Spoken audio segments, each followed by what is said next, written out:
Hi everyone, this is Leyla and welcome back to my channel. Here I am with another video about Hungary, and today we're going to be talking about life in Hungary. As a person who has been living here for 4 years already, I think I have a lot to say. So I hope you'll enjoy this video, and I again divided the videos into sections so you can jump from one section to another as you like.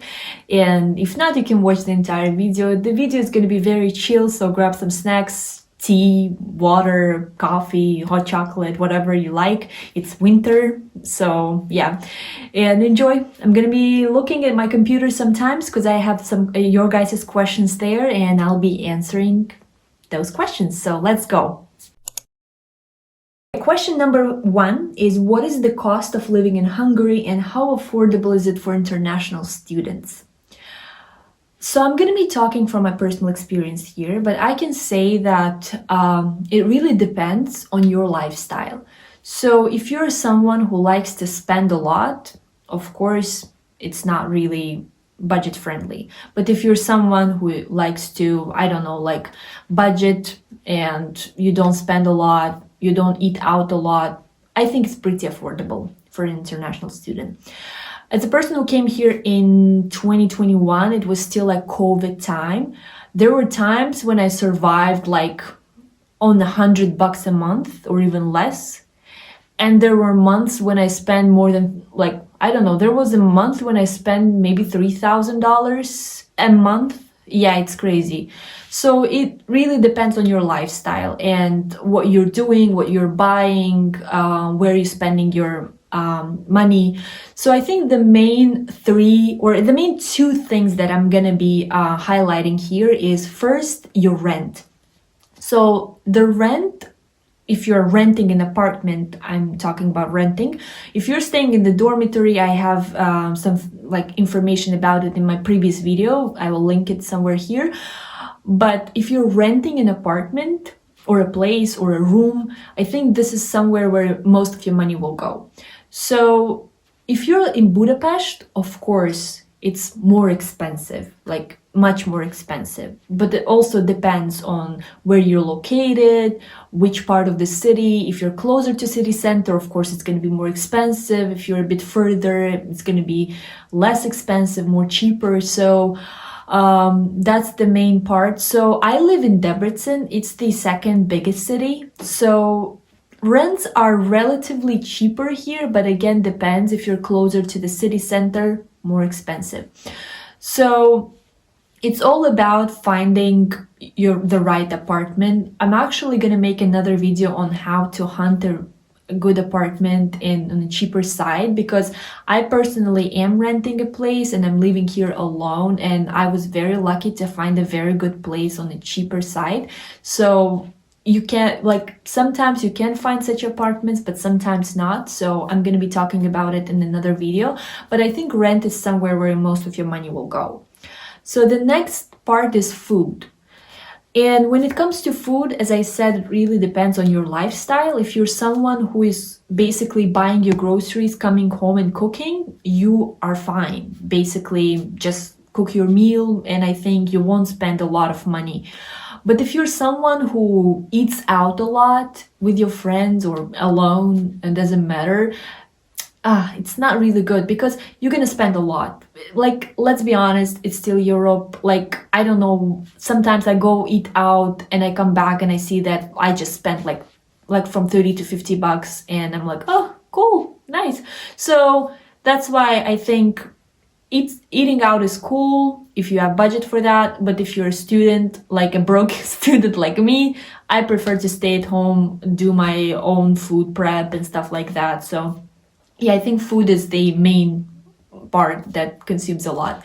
And the other parts are shopping, traveling, and stuff like that. But those are something that are extra. So I'm just going to be putting my expenses here for what I spend per month. This also varies from month to month. Some months I travel, some months I stay at home. So I just put the general expenses here so you can just kind of take a peek on how much I spend as a student in Hungary. Okay, so question number 2. What's the public transportation system like in Hungary? Is it reliable and budget friendly? So I think my most favorite part about Hungary, it's its public transportation system. It's really organized and really great. Basically, if you're in Budapest, they have trams, buses, metros. In my city, they have trams, buses. Between cities, you can travel by trains. And I think it's just perfect. Like, public transportation is so good here. And if you're a student, you also get a student discount. And on a student discount, you can get a monthly pass. Basically, when it comes to like buses, trams, metros, I think it's around 5,000 Hungarian forints. I don't know how much it is in dollars, but I'll put it down.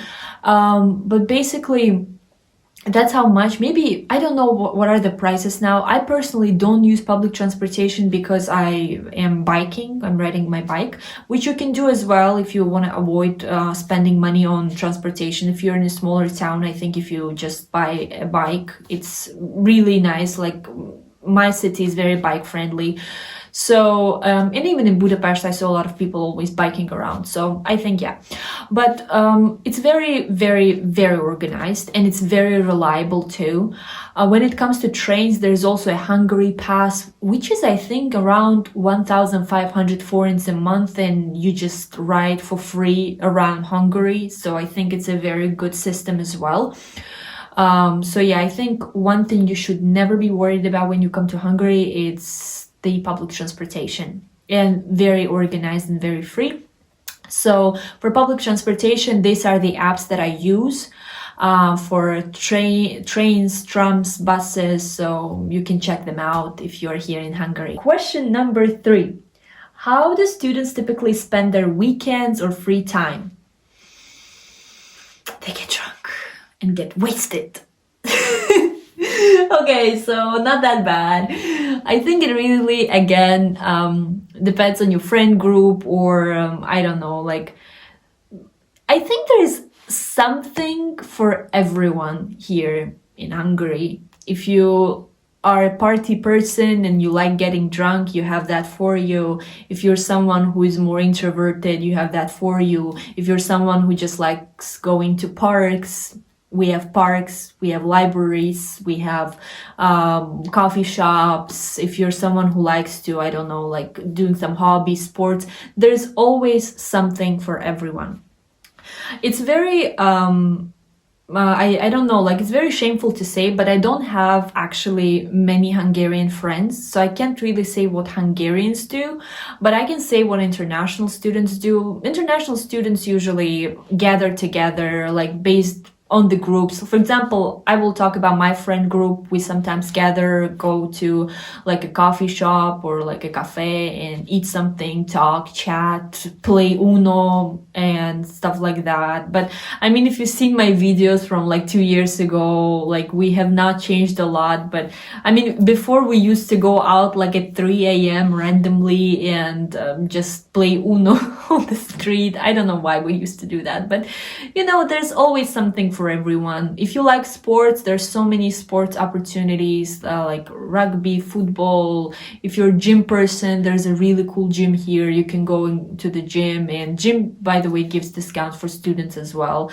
So yeah, there's always something for everyone. And if you have something in mind, if you have some hobbies, there's always something for you. Question number 4. What are the pros and cons of Hungarian food? Do you miss any specific dishes from home? Oh, of course I miss. So, Hungarian dishes, there are many really good Hungarian dishes, but I think the most popular is goulash.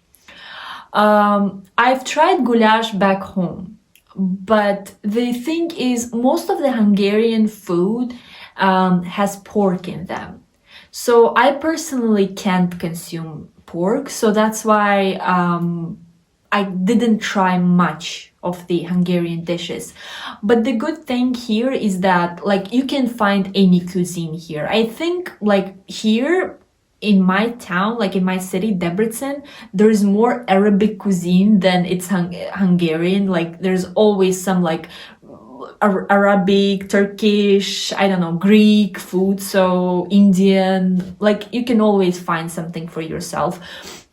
And Asian, yeah, Asian too, like they're Chinese, there's so many sushi bars. So I think, if you won't be here like left out without your home country food. Of course, there's nothing from Tajikistan. But I think there's some shops that there's some home like Instagram pages where like some people cook at home. Like I don't know, I've seen some page which cooks like traditional like Central Asian food, and so you can find something like that. Do I miss my home dishes? Of course I do. I mean like that's the most important thing I miss about home. But you should not worry that if you come here there is no food. And again, about the pork, one thing I'm gonna say, pork is like everywhere. Like it's everywhere in terms of like it's very cheap as well and very affordable. So it's everywhere. But if you're, for example, a Muslim, if you want to find beef, there are some Arabic stores or some Turkish stores that sell beef, but those are on a bit of more expensive side. So most of the people like me, we usually eat chicken and sometimes beef like once a year or when we go home. But yeah, pork is everywhere. So if you're not a pork person, you can always find something to replace it with. But if you like pork, oh my God, it's your paradise. Okay, number 5. How easy or difficult is it to communicate in Hungary if you don't speak Hungarian? Oh my goodness. That's something that breaks my heart because I'm gonna be honest about it. Guys, it's very hard. If you don't speak Hungarian, you basically are kind of limited to some extent. Basically, of course, like in Budapest, everyone almost speaks in English.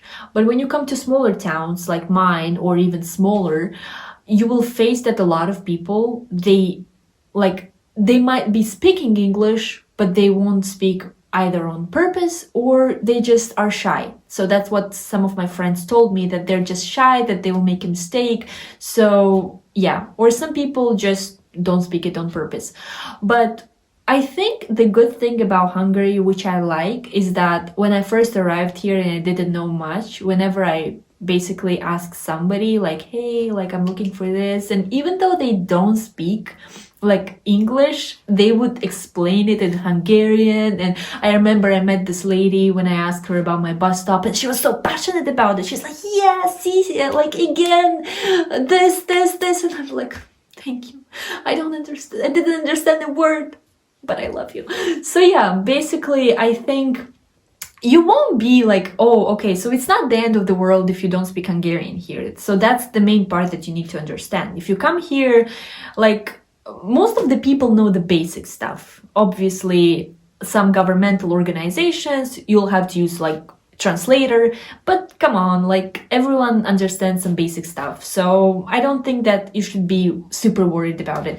When it comes to making friends, it can be a bit of an issue, but the younger generation, they all speak to some extent. So I think you should be fine.